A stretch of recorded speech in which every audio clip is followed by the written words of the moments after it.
En ce dimanche de la joie, pouvons nous demander qu'est-ce qui nous permet de dépasser certaines difficultés pour nous faire entrer dans une joie plus grande et plus profonde. Avec peut-être justement cette question, qu'est-ce qui vient nous sauver? Qu'est-ce qui nous permet de ne pas rester enfermés dans la tristesse, la peur, l'angoisse ou la mort? Jésus est notre Sauveur, c'est notre bonne nouvelle que Dieu vient réaliser pour nous et avec nous. Nous voyons dans les lectures se dessiner ce principe du salut que Dieu vient réaliser au cours des temps. Alors que le peuple juif était en déportation à Babylone, voici qu'un roi de Perse vient délivrer les Juifs et leur permettre de retourner chez eux et d'offrir le culte véritable au Dieu unique à Jérusalem. Grande joie pour ce peuple. Dans le désert, alors que les Hébreux avaient quitté l'Égypte à la suite de Moïse et de l'invitation du Seigneur, en leur offrant cette libération de l'esclavage, ils se retrouvent dans le désert avec les serpents qui viennent les mordre et les faire mourir. Moïse, en intercédant auprès de Dieu, vient alors faire ce serpent de bronze pour que ce soit ce signe que le salut vient du ciel, invitant chacun à regarder ce serpent de bronze après avoir été mordu pour garder la vie.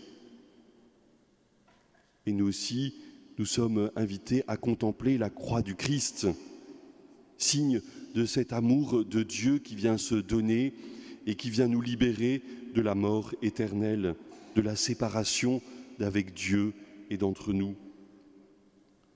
En élevant les yeux vers la croix, nous contemplons cet amour de Dieu qui vient nous sauver. Jean, dans son évangile, en reprenant le prophète Zacharie, invite, après la mort du Christ, à lever les yeux. Ils lèveront les yeux vers celui qu'ils ont transpercé. Peut-être aujourd'hui, nous sommes invités particulièrement à regarder la croix du Christ, à lever les yeux, non pas pour regarder cet objet de torture, cet objet de mort, mais pour y voir l'amour de Dieu qui se donne jusqu'au bout, comme quelque chose que nous ne construisons pas, mais que nous recevons du Seigneur.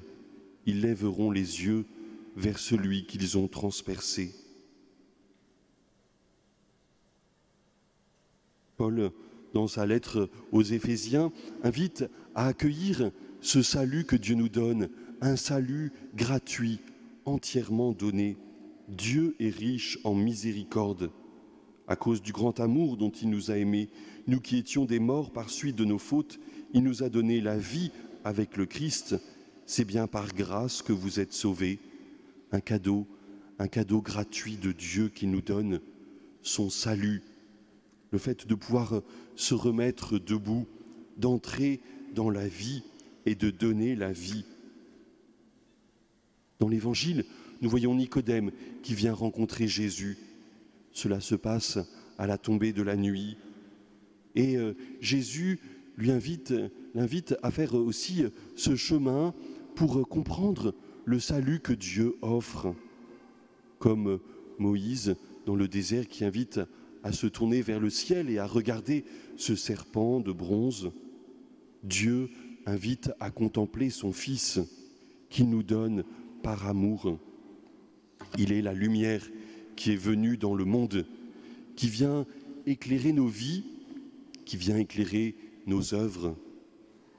Aujourd'hui, ceux qui vont être baptisés à la nuit de Pâques vont vivre leur deuxième scrutin.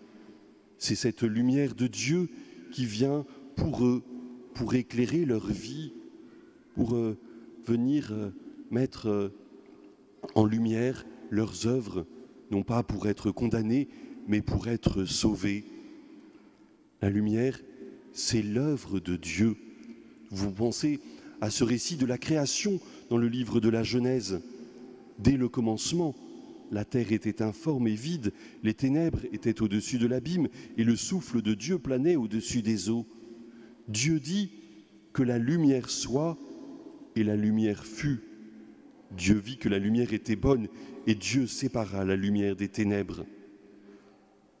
Ces versets 2, 3 et 4 du premier chapitre du livre de la Genèse, nous font entrer dans ce mystère de Dieu, dans cette puissance créatrice de Dieu.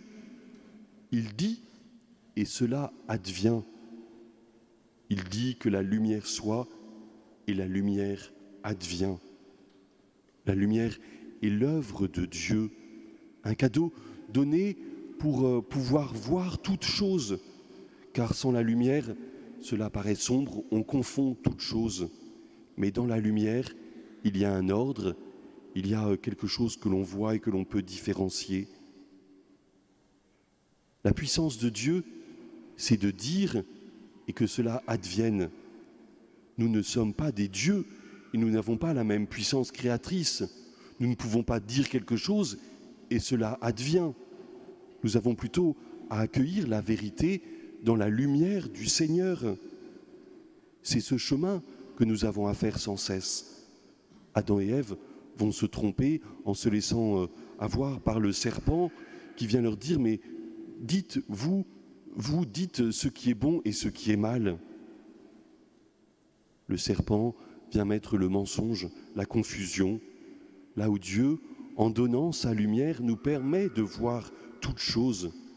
Nous sommes invités à accueillir cette lumière, lumière de Dieu sur nos vies, sur ce que nous sommes, des créatures aimées de Dieu, lumière sur nos œuvres, bonnes ou moins bonnes, qui peuvent quelquefois déplaire au Seigneur. Mais la lumière que Dieu donne n'est pas une lumière de jugement, de condamnation, mais une lumière de salut. Dieu a tellement aimé le monde qu'il a donné son Fils unique, Jésus-Christ, afin que quiconque croit en lui ne se perde pas, mais obtienne la vie éternelle. Dieu a envoyé son Fils dans le monde, non pas pour juger le monde, mais pour que par lui, le monde soit sauvé.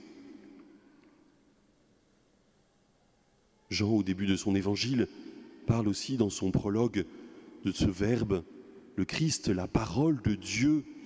Le Verbe était la vraie lumière qui, en venant dans le monde, illumine tout homme. Frères et sœurs, sommes-nous prêts à accueillir cette lumière du Seigneur, à accueillir le Christ, lumière véritable qui vient éclairer nos vies, qui permet de voir toutes choses avec un regard nouveau. Nous avons besoin de nous laisser renouveler par le Seigneur, de nous mettre dans sa lumière. Dans la nuit de Pâques, lors de la veillée pascale, nous allumerons ce cierge pascal au cœur de la nuit pour montrer la victoire du Christ sur les ténèbres. C'est sa lumière qui est source de vie. N'ayons pas peur de nous mettre dans la lumière du Seigneur. N'ayons pas peur de mettre nos œuvres dans la lumière du Seigneur. Il ne vient pas pour nous condamner, il vient pour nous juger. Il ne vient pas pour nous exclure, il vient pour réconcilier toutes choses. L'amour de Dieu est puissant. L'amour de Dieu fait toutes choses nouvelles. Ensemble, accueillons cette lumière du Christ qui vient éclairer nos vies et notre monde. Levons les yeux vers la croix, signe de l'amour de Dieu qui vient nous transfigurer, nous aider à être nous aussi lumière dans ce monde, à porter la lumière du Christ. Ils lèveront les yeux vers celui qu'ils ont transpercé, parce que le Christ nous offre la vie par sa vie donnée, parce que le Christ nous offre son amour par son amour vécu jusqu'au bout, parce que le Christ nous offre sa joie de retrouver le véritable visage du Père dans sa lumière. Amen.